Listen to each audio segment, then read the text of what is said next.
ఈరోజు మనం gastric ulcer లేదా పొట్టలో పుండ్లు అంటే ఏమిటి, అది రావడానికి గల కారణాలు ఏమిటి, వాటి లక్షణాలు ఎలా ఉంటాయి, ఆయుర్వేద ట్రీట్మెంట్తో ఎలా తగ్గించుకోవచ్చు అనేవి ఈరోజు మనం తెలుసుకుందాం. నేను మీ doctor Ajidurga Prasad Tirupati, MD Panchakarma, Ayurvedic general physician, Khammam.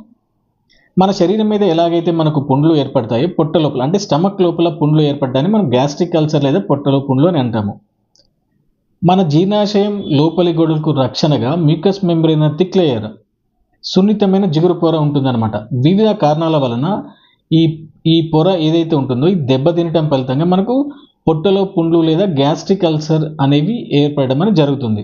ఈ గ్యాస్ట్రిక్ అల్సర్, ఈ పొట్టలో పుండ్లు రావడానికి గల కారణాలు కనుక మనం చూసుకున్నట్లయితే హెలికోబాక్టర్ పైలోరీ అనే ఒక బ్యాక్టీరియల్ ఇన్ఫెక్షన్ ప్రధానమైన కారణం. ఈ హెచ్ పైలోరీ అనే క్రిమి కలుషితమైన ఆహారం, నీరు తీసుకోవడం వల్ల వస్తుంటుంది. అదేవిధంగా non steroidal anti inflammatory drugs అంటే పెయిన్ కిల్లర్స్, నొప్పి మందులు ఓవర్ ది కౌంటర్ ఎక్కువగా వాడటం, అదేవిధంగా గుండె జబ్బు వచ్చిన పేషెంట్స్ కానీ, స్ట్రోక్ వచ్చిన పేషెంట్స్ కానీ రక్తాన్ని పలుచబరిచే మందులైనటువంటి ఆస్పిరిన్ మాత్రలు వాడే వాళ్ళు కూడా మనం ఈ అల్సర్ అనేది చూస్తుంటాము. అదేవిధంగా అధిక ఒత్తిడి, కోపం, మానసిక ఆందోళన, పులుపు, ఉప్పు, మసాలా పదార్థాలు ఎక్కువగా తీసుకోవడం, అదేవిధంగా ఆయిల్ ఫుడ్స్ ఎక్కువ తీసుకోవడం, ఫ్రైడ్ ఫుడ్స్ ఎక్కువ తీసుకోవడం, ఆల్కహాల్ ఎక్కువ తీసుకోవడం, స్మోకింగ్ అలవాటు ఉన్న వారిలో కూడా, అదేవిధంగా టైంకి తినకపోవడం, మీల్స్ అనేది స్కిప్ చేయడం, ఇర్రెగ్యులర్ ఈటింగ్ హ్యాబిట్స్ అవ్వచ్చు, అదేవిధంగా నిద్ర తగినంత పోకపోవడం, ఇలాంటి కారణాల వలన మనకు ఈ స్టమక్ అల్సర్, ఈ పొట్టలో పుండ్లు రావడం అనేది జరుగుతుంటుంది.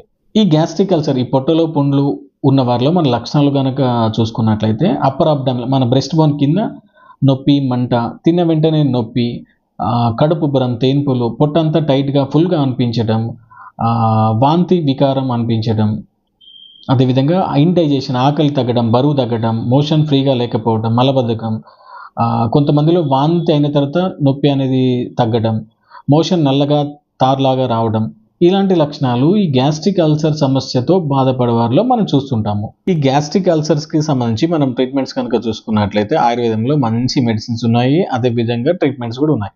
ఆయుర్వేదంలో దీన్ని అన్నద్రవ శూల అని అంటాం. ఇది ముఖ్యంగా పిత్తదోషం యొక్క అగ్రవేషన్, అదేవిధంగా వాత కఫ దోషాల యొక్క ఇంబ్యాలెన్స్ వలన ఇది రావడం అనేది జరుగుతుంది. సో మనం పిత్తదోషాన్ని ప్యాసిఫై చేయాలి, అదేవిధంగా మన డైజెషన్ ఇంప్రూవ్ చేయాలి, healing and repairing the mucosal lining.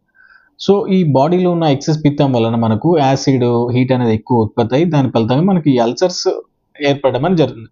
So బాడీలో ఉన్న ఎక్సెస్ పిత్తాన్ని తగ్గించడానికి విరేచన ట్రీట్మెంట్ అనేది అద్భుతంగా పనిచేస్తుంది. అదేవిధంగా high levels of stress, anxiety వలన ఈ అల్సర్ యొక్క లక్షణాలు ఇంకా తీవ్రతరం అవుతాయి. సో వీటిని తగ్గించడానికి, యాంగ్జైటీ, స్ట్రెస్ని తగ్గించడానికి ఆయుర్వేదంలో శిరోధార ట్రీట్మెంట్, అభ్యంగ ట్రీట్మెంట్ అనేది అద్భుతంగా పనిచేస్తాయి. అదేవిధంగా వాత దోషం యొక్క ఇంబ్యాలెన్స్ని కరెక్ట్ చేయడానికి వస్తి ట్రీట్మెంట్ అనేది అద్భుతంగా పనిచేస్తుంది. అదేవిధంగా ఇన్ఫ్లమేషన్ తగ్గించడానికి, గట్ హీలింగ్కి తోడ్పడుతుంది. అదేవిధంగా మా దగ్గరకు వచ్చిన పేషెంట్స్కి డైట్ కూడా అడ్వైజ్ చేయడం అనేది జరుగుతుంది.